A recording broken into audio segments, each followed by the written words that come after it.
Fungus দো একটু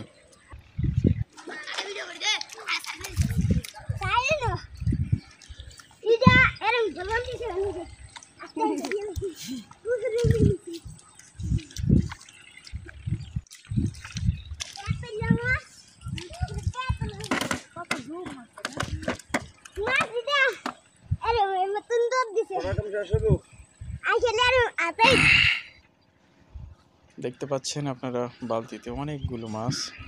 তো আপনাদেরকে একটি চিংড়ি মাছ একটু হাতে নিয়ে আপনাদেরকে দেখাই।